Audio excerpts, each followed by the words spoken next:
안녕하세요. 영어 단어의 숨겨진 맛, 그 뉘앙스를 함께 알아보는 시간이에요.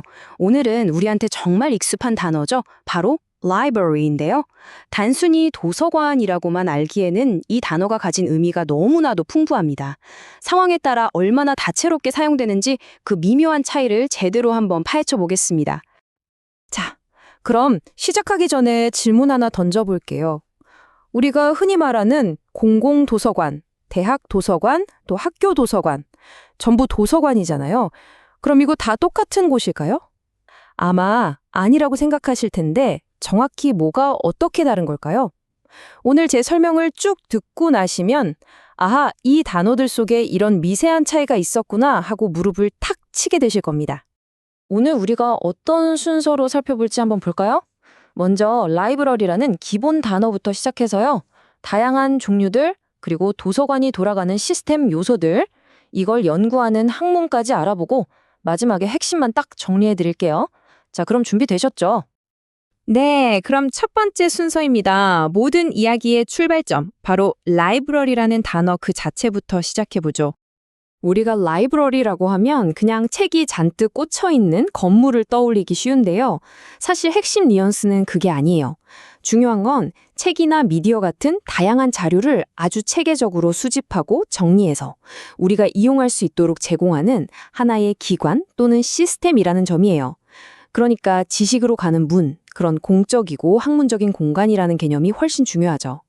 그리고 물론 개인이 가진 책들, 그러니까 장서나 책을 두는 방, 서재를 말할 때도 쓸 수 있고요. 자, 그럼 예문으로 한번 확인해 볼까요? 먼저 AI 목소리로 영어 문장 들어보시죠. I go to the public library every weekend to study and read. 네, 나는 매주 주말마다 공부하고 책을 읽으러 공공도서관에 간다는 뜻이죠. 아주 일반적인 쓰임새고요. The National Library preserves millions of historical documents. 이건 국립도서관은 수백만 건의 역사적 문서를 보존한다는 의미인데 여기서 라이브러리는 아주 명확하게 특정 기관을 가리키고 있죠. 자, 이제 라이브러리라는 기본 개념은 잡았으니까요. 이 단어 앞에 어떤 말이 붙느냐에 따라서 의미가 어떻게 달라지는지 한번 다양한 종류의 도서관들을 만나보겠습니다. 먼저 가장 친숙한 public library, 공공도서관입니다. 여기서 핵심은 이름 그대로 public, 바로 공공성이에요. 우리가 낸 세금으로 운영되고 그 지역에 사는 사람이라면 정말 누구나 무료로 이용할 수 있는 곳이죠.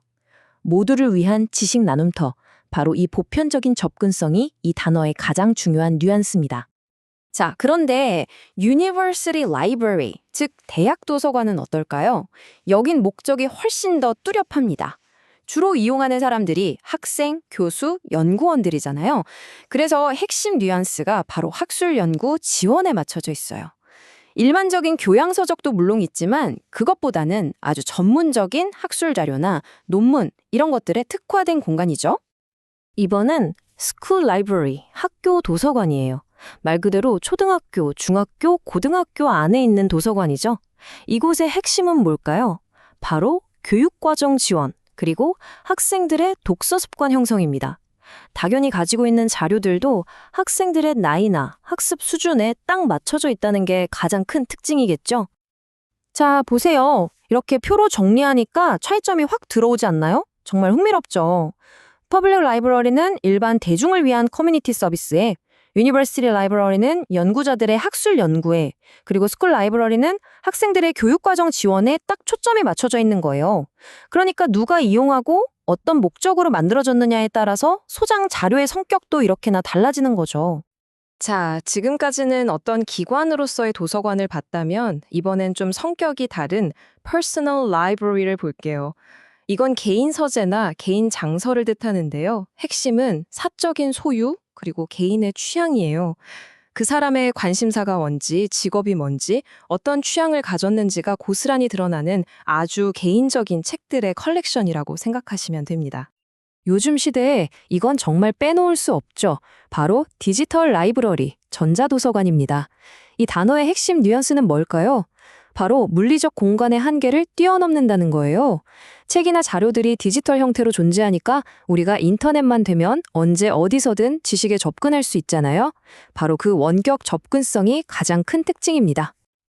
자, 그럼 이 다양한 도서관들이 문장 속에서 어떻게 쓰이는지 예문으로 확인해 보죠. The public library offers free internet access. 네. 공공도서관은 무료 인터넷 접속을 제공한다. 공공 서비스라는 특징이 잘 보이죠. The university library provides access to specialized academic databases. 이건 대학 도서관은 전문적인 학술 데이터베이스에 대한 접근을 제공한다는 뜻인데 학술적인 목적이 아주 명확하게 드러나네요. His vast personal library showed his passion for philosophy. 마지막으로 그의 방대한 개인 서재는 철학에 대한 그의 열정을 보여주었다. 어때요? 그 사람의 취향과 관심사가 딱 느껴지죠? 좋습니다. 이제 도서관의 종류는 확실히 알았고요. 다음으로는 이 도서관이라는 시스템이 실제로 어떻게 돌아가는지 그 구성 요소들을 가리키는 표현들을 한번 살펴보겠습니다. 여기 라이브러리 카드와 라이브러리 파인이 있는데요. 이 둘은 정말 동전의 양면 같아요. 라이브러리 카드는 뭐죠? 바로 도서관의 자료에 접근할 수 있게 해주는 열쇠 같은 거잖아요. 회원증이죠. 반면에 라이브러리 파인은 책을 늦게 반납하는 것처럼 규칙을 어겼을 때 따라오는 책임, 즉 연체료를 말합니다. 권한과 책임이 함께 간다는 걸 보여주는 아주 좋은 예시죠. 자, 이번에 라이브러리 캐탈로그와 라이브러리 아카이브를 비교해 볼게요. 이것도 아주 재미있는 대비를 이루는데요. 캐탈로그는 도서관에 있는 수많은 책들 사이에서 내가 원하는 책을 찾게 해주는 지도나 검색창 같은 거라고 생각하시면 돼요. 반면에 아카이브는 조금 다릅니다. 여긴 일반 대출을 위한 곳이 아니라 아주 희귀하거나 역사적으로 중요한 자료들을 영구적으로 보존하는 금고 같은 곳이에요. 그러니까 하나는 일상적인 검색 도구, 다른 하나는 특별 보존을 위한 공간. 차이가 확실하죠. 자, 그럼 이 시스템 요소들도 예문으로 한번 만나볼까요? You must present your library card to check out any books. 도서를 대출하려면 도서관 카드를 제시해야 한다. 그렇죠. 접근 권한을 증명해야 하니까요. She incurred a library fine for returning the books late. 그녀는 늦게 책을 반납해서 도서 연체료를 물었다. 규칙을 어긴 결과네요. Searching the library catalog online saves time. 도서관 목록을 온라인으로 검색하는 것은 시간을 절약해준다. 카탈로그가 검색 도구라는 기능이 잘 나타나 있죠? 자, 어느덧 마지막 주제네요. 이번에는 이 도서관이라는 시스템을 어떻게 운영하고 관리할 것인가, 그 원리를 연구하는 학문, 바로 도서관학에 대한 이야기를 해볼게요. 라이브러리 사이언스, 우리말로는 보통 문헌정보학이라고 번역하는데요. 이름만 들으면 되게 고리타분하게 책만 연구할 것 같잖아요. 근데 전혀 그렇지 않습니다. 이 학문의 진짜 핵심은 정보관리의 과학이라는 점이에요. 단순히 책을 다루는 게 아니라 정보라는 것을 어떻게 하면 가장 효율적으로 모으고 정리하고 또 사람들에게 전달할 수 있을까? 이걸 연구하는 아주 체계적인 방법론이죠. 문헌정보학이 도대체 뭘 하는 곳인지 이 4단계를 보면 아주 명확해져요. 첫째, 세상에 흩어져 있는 정보들 중에서 가치 있는 자료를 수집하고요. 둘째, 그걸 그냥 쌓아두는 게 아니라 아주 체계적으로 분류하고 조직합니다. 셋째, 그렇게 모은 자료들이 훼손되지 않도록 잘 관리하고 보존하고요. 마지막으로 사람들이 이 정보들을 쉽게 찾고 잘 활용할 수 있도록 돕는 정보 서비스를 제공하는 거죠. 이 모든 과정이 바로 라이브러리 사이언스의 영역이라고 할 수 있습니다. 자, 이렇게 해서 오늘 준비한 내용은 모두 살펴봤습니다. 그럼 이제 가장 중요한 것들만 쏙쏙 뽑아서 다시 한번 정리해봐야겠죠? 오늘 이것만은 꼭 기억해 주세요. 라이브러리는 그냥 건물이 아니라 지식에 접근하기 위한 시스템이라는 것. 퍼블릭, 유니버시티, 스쿨의 차이는 누구를, 어떤 커뮤니티를 위한 곳이냐에 따라 나뉜다는 것.